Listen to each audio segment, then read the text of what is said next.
Assalamualaikum Sobat Football United. Ringan amatiran ala gue sedang nyetir tapi nggak berjalan mobilnya, sedang diparkir. Gue sambil nunggu.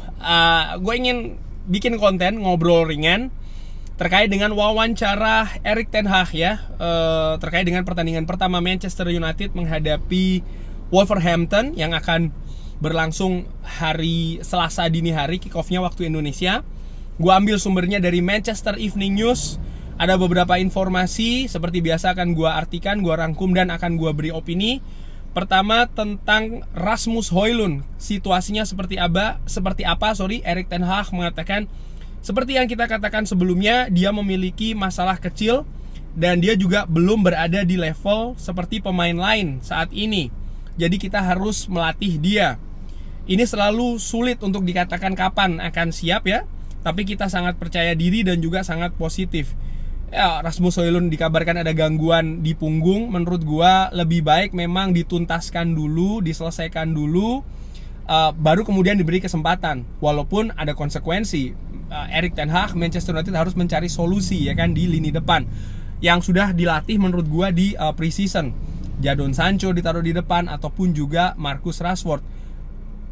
Belum 100% optimal dan efektif, tapi apakah ini berarti Manchester United akan mengalami kesulitan juga ya di pertandingan-pertandingan awal musim ini tanpa Rasmus Højlund? Bisa ya, bisa tidak. Karena seperti musim lalu, pre-seasonnya sangat bagus, sangat produktif, tapi justru di pertandingan-pertandingan awal liga Manchester United kesulitan. Jadi tidak selalu ada benang merah menurut gue ya dari hasil di pre-season dan juga di pertandingan-pertandingan awal musim. Apakah Manchester United kecolongan mengenai situasi dari Rasmus Højlund?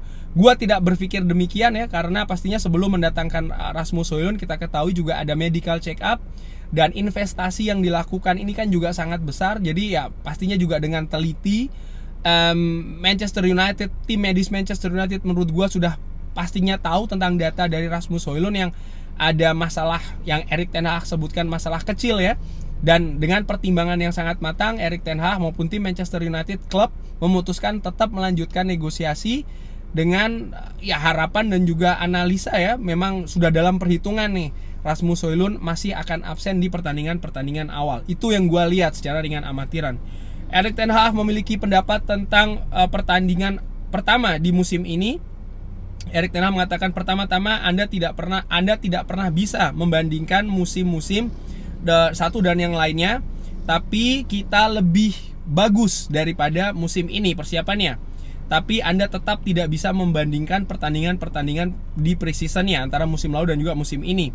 Lawan yang berbeda, tapi kita memiliki pre-season yang bagus. Tingkat fitness, kebugaran kita sangat bagus. Kita berada di level yang sangat bagus. Saya pikir level atau tingkatan performa di pre-season kita juga berada di level yang tinggi. Ya walaupun hasilnya tidak sebagus musim lalu, kalau Erik ten Hag katakan tidak bisa dibandingkan, tapi kalau kita lihat ya musim lalu luar biasa menurut gua pre-seasonnya, tapi di dua pertandingan awal Manchester United mengejutkan, kalah menghadapi Brighton dengan permainan yang buruk, menghadapi Brentford lebih kacau, lebih buruk lagi. Dan ini yang gua harapkan tidak terjadi musim ini. Walaupun pre-seasonnya dari sisi hasil tidak sebagus musim lalu, tapi kalau yang Erik ten Hag mengatakan kita bagus, ya gue percaya itu. Dan dilihat dari permainan ya, memang belum 100% solid di pre-season. Sekarang tinggal bagaimana antara selesainya pre-season sampai dengan pertandingan pertama, Erik ten Hag dan tim kepelatihan Manchester United bisa memperbaiki nih, meningkatkan lagi kekurangan-kekurangan. Dan kalau itu bisa dikejar, dan mudah-mudahan bisa dikejar, gue optimis Manchester United bisa memperoleh hasil positif ya, bahkan dari pertandingan awal musim ini. Mengenai jadwal yang sudah terbuka, Erik ten Hag mengatakan kita sangat percaya diri, tapi kita juga harus menyebutkan kalau pre-season ini sebenarnya tidak berarti terlalu banyak. Ini merupakan pertandingan persahabatan, walaupun kita tidak pernah meremehkan pertandingan-pertandingan seperti itu. Di liga kita ini mengejar poin, dan tentu saja ini pendekatan yang berbeda dari kedua tim. Kita siap untuk berjuang. Tim ini sangat energetik ya, energinya sangat siap.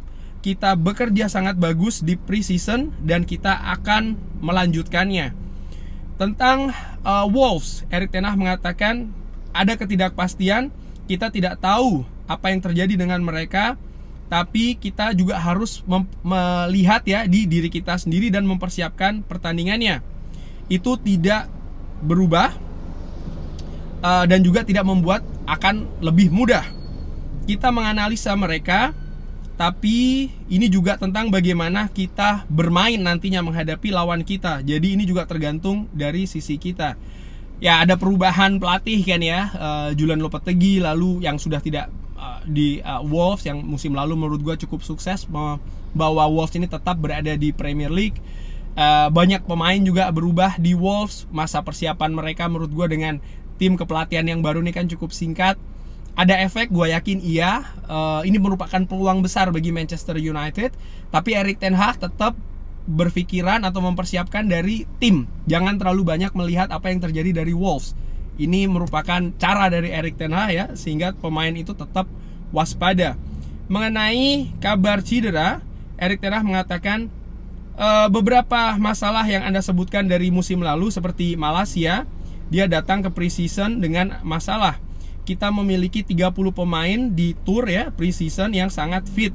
Dan juga kita kecewa situasinya dengan Ahmad. Lalu juga kita kecewa situasinya dengan Kobbie Mainoo. Tapi ya inilah yang terjadi ketika Anda bermain di level yang tertinggi, walaupun ini level pertandingannya adalah di pre-season, pertandingan persahabatan. Cedera adalah hal yang tidak bisa dihindarkan, tapi kita memiliki squad yang sangat kuat. Dan dari situ kita akan memilih tim yang kuat.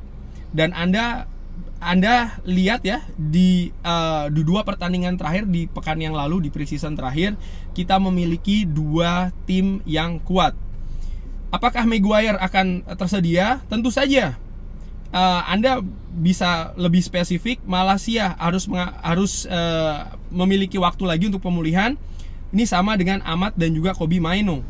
Mereka ini ada masalah. Lalu ada juga Dean Henderson, Højlund yang juga masih bermasalah. Dan ini akan menghabiskan beberapa pekan ya. Kabar menarik nih. Harry Maguire yang disebutkan on the way ke West Ham, ternyata disebutkan oleh Erik ten Hag masih tersedia karena statusnya ya dia masih sebagai pemain Manchester United ya kan. Dan itu belum berubah. Tentang Glazer, Erik ten Hag mengatakan, saya pikir saya percaya diri, saya yakin fans akan mensupport tim. Musim lalu hubungan antara fans dan tim ini sangat kuat dan kita juga melanjutkannya di pre-season. Anda melihat ketika tour tapi juga ketika berada di Inggris, banyak support yang sangat kuat ya. Dan juga bagaimana vibe yang bagus, atmosfer yang bagus antara fans dan juga tim. Jadi Erik ten Hag tidak ingin terlalu banyak ya berkomentar mengenai Glazer, proses penjualan Manchester United yang memang bukan ranahnya Erik ten Hag untuk berkomentar menurut gue. Belum ada update lagi Sobat Football United yang ingin mengetahui ya, kita nantikan bersama. Ada yang kabarnya November ya kan, kita nanti kalau gue ada informasi lebih, gue sudah pernah singgung ya di video sebelumnya tentang situasi kemungkinan di bulan November. Sobat Football United bisa lihat videonya. Mengenai Harry Kane, Erik ten Hag mengatakan pertama-tama kita telah memilih seorang striker dan kita sangat happy dengan pilihan kita. Harry Kane ini merupakan striker yang sangat luar biasa, itu jelas. Dia adalah mesin pembuat gol. Dan tentu saja dia juga memiliki kondisi-kondisi dan kemampuan yang Anda ingin lihat sebagai seorang striker. Ini merupakan kehilangan bagi Premier League tentu saja. Kita ingin menantang ya, dan untuk bermain di level yang tertinggi. Saya pikir saya tidak berpikir kalau saya harus melakukannya. Artinya diskusi mengenai kenapa Manchester United tidak mendatangkan Harry Kane atau memberikan opini mengenai hal tersebut. Kita adalah profesional dan proses yang kita lakukan ini sangat-sangat hati-hati. Kita mempertimbangkan banyak hal, tapi akhirnya kita telah membuat keputusan, dan keputusan ini dilakukan dengan tidak singkat. Artinya keputusan ini diproses dengan panjang. Kita mempelajari semua keputusan di belakang dan kita sangat happy dengan skuad kita dan apa yang kita punya saat ini. Jadi Erik ten Hag mengatakan kalau intinya mendatangkan Rasmus Højlund itu sudah dengan pertimbangan. yang matang ya, baik itu dari sisi teknis, dari sisi komersial dan lain-lain. Diskusinya menurut gua, kalau menurut gua ya gua asumsikan memang sudah sangat panjang. Dan ini seperti bagaimana Manchester United mendatangkan pemain-pemain lainnya juga mulai dari musim lalu.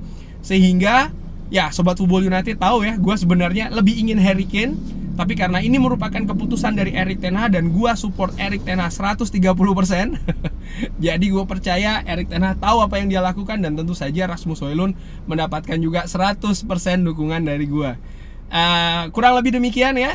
Menghadapi Wolves, persiapan Erik ten Hag mengatakan sudah sangat bagus. Ada beberapa pemain yang masih akan absen ya kan. Yang terbaru Tom Heaton juga dikabarkan absen. Tapi kita sudah memiliki Andre Onana. Ini pertandingan yang menurut gue juga sangat penting.